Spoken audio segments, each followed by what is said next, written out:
Acts chapter 24. 5 days later, Ananias, the high priest, arrived with some of the Jewish elders and the lawyer Tertullus to present their case against Paul to the governor. When Paul was called in, Tertullus presented the charges against Paul in the following address to the governor. "You've provided a long period of peace for us Jews, and with foresight have enacted reforms for us. For all of this, Your Excellency, we are very grateful to you. But I don't want to bore you, so please give me your attention for only a moment.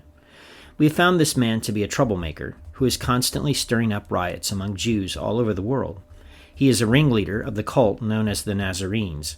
Furthermore, he was trying to desecrate the temple when we arrested him. You can find out the truth of our accusations by examining him yourself."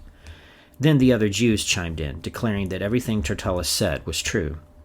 The governor then motioned for Paul to speak.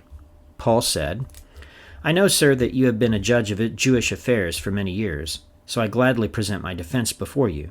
You can quickly discover that I arrived in Jerusalem no more than 12 days ago to worship at the temple. My accusers never found me arguing with anyone in the temple, nor stirring up a riot in any synagogue or on the streets of the city. These men cannot prove the things they accuse me of doing. But I admit that I follow the way, which they call a cult. I worship the God of our ancestors, and I firmly believe the Jewish law and everything written in the prophets.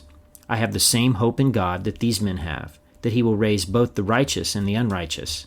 Because of this, I always try to maintain a clear conscience before God and all his people. After several years away, I returned to Jerusalem with money to aid my people and to offer sacrifices to God. My accusers saw me in the temple as I was completing a purification ceremony. There was no crowd around me and no rioting, but some Jews from the province of Asia were there, and they ought to be here to bring charges if they have anything against me. Ask these men here what crime the Jewish High Council found me guilty of, except for the one time I shouted out, 'I'm on trial before you today because I believe in the resurrection of the dead.'" At that point, Felix, who was quite familiar with the way, adjourned the hearing and said, "Wait until Lysias, the garrison commander, arrives. Then I will decide the case."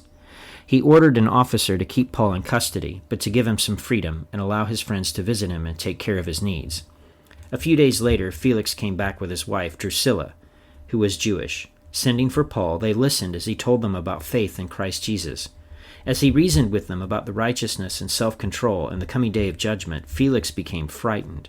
"Go away for now," he replied. "When it is more convenient, I'll call for you again." He also hoped that Paul would bribe him, so he sent for him quite often and talked with him.